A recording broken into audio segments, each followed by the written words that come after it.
రెండు పడవలపై ప్రయాణం అంటే సవాల్తో కూడుకున్న విషయం. పార్టీకి మంచి జరుగుతుందంటే దేనికైనా రెడీ అంటున్నారు సీఎం రేవంత్. రేవంత్ పీసీసీగా ఉండడంతోనే కాంగ్రెస్ అధికారంలోకి వచ్చిందంటే నమ్మక తప్పదు. అలాగే లోక్సభ ఎన్నికల వరకు రేవంత్ కాంగ్రెస్ బాస్గా ఉంటేనే గెలుపు సాధ్యమని హస్తం అధిష్టానం భావిస్తుందట. ఇదే విషయాన్ని చేయి శ్రేణులకు సైతం చెప్పేసింది అధినాయకత్వం. ఇందుకే రేవంత్ అంటే అధినాయకత్వానికి ఎందుకంత నమ్మకం? ఓసారి చూద్దాం.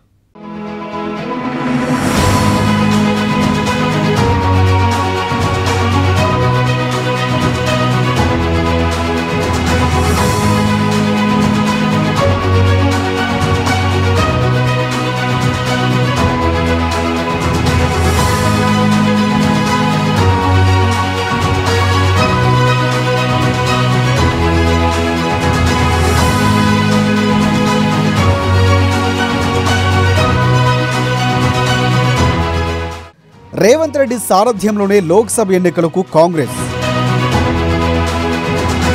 ఈపీసీసీ మార్పు ఇప్పట్లో లేదని చెప్పిన అధిష్టానం. సీఎంగాను పీసీసీ అధ్యక్షుడిగా రేవంత్ డబల్ రోల్. రేవంత్తోనే అధికారం సాధ్యమని భావిస్తున్న అధిష్టానం.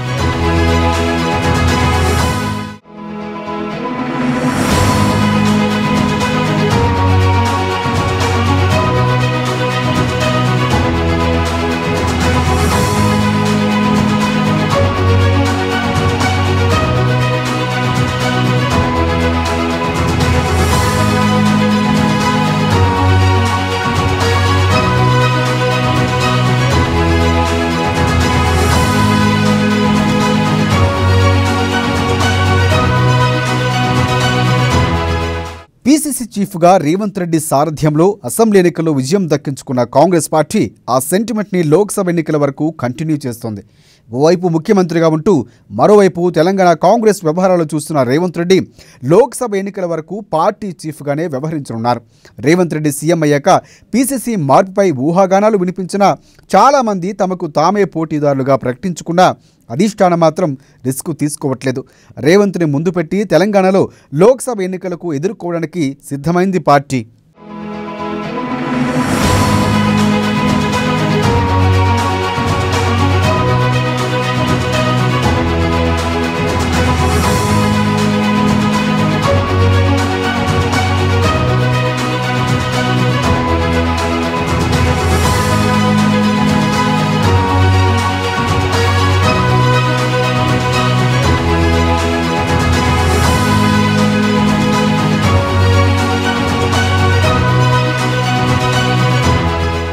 త్వరలో జరగబోయే పార్లమెంట్ ఎన్నికల వరకు తెలంగాణ పీసీసీని మార్చేది లేదని ఏఐసీసీ కీలక నేతలు స్పష్టం చేశారట.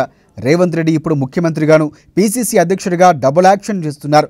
మామూలుగా ఏ రాష్ట్రంలో అయినా కాంగ్రెస్ పార్టీ అధికారంలోకి రాగానే పీసీసీ అధ్యక్షుడిగా ఉన్న నేత ముఖ్యమంత్రిగా బాధ్యతలు తీసుకోగానే వెంటనే పార్టీ అధ్యక్ష పదవికి రాజీనామా చేస్తారు. అయితే తెలంగాణలో మాత్రం రేవంత్ అలా చేయలేదు. అందుకనే కొందరు సీనియర్లు ఢిల్లీలోని కీలక నేతలతో భేటీ అయినప్పుడు రేవంత్ రాజీనామా విషయాన్ని ప్రస్తావించారట. కీలక నేతలు సమాధానమిస్తూ కొంతకాలం రేవంత్నే అధ్యక్షుడిగా కూడా కంటిన్యూ చేయాలని అధిష్టానం డిసైడ్ చేసినట్లు చెప్పారట.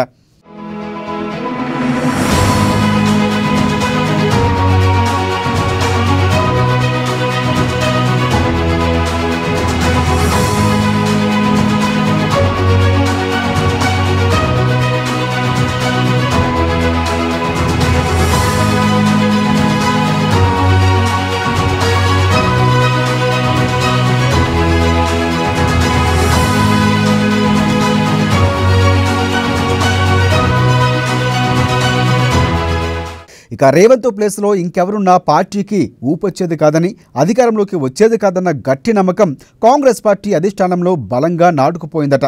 అందుకనే ఎవరూ రేవంత్ను డిస్టర్బ్ చేసింది లేదని జాతీయ ప్రధాన కార్యదర్శి కేసీ వేణుగోపాల్ తెలిపారు. తొందరలో జరగబోయే పార్లమెంట్ ఎన్నికల్లో కూడా రేవంత్ నాయకత్వంలోనే పార్టీ వెళుతుందని స్పష్టంగానే కొందరు నేతలకు కేసీ చెప్పేశారట.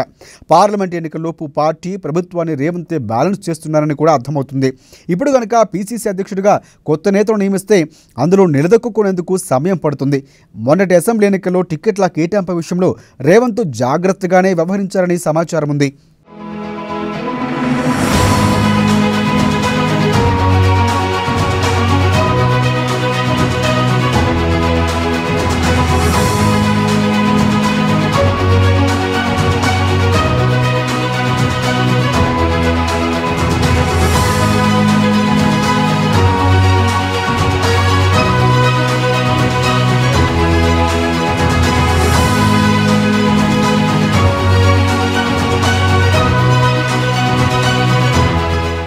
ఇక ఇప్పుడు ఎన్నికైన 64 మంది ఎమ్మెల్యేల్లో రేవంత్ ముఖ్యమంత్రిగా ఉండాలని సుమారు 40 మంది మొదటి ప్రాధాన్యతగా ఓట్లేశారని పార్టీ వర్గాల నుంచి సమాచారం. అంటే ఎమ్మెల్యేలు పార్టీపైన రేవంత్ అంతా పట్టు సాధించారు.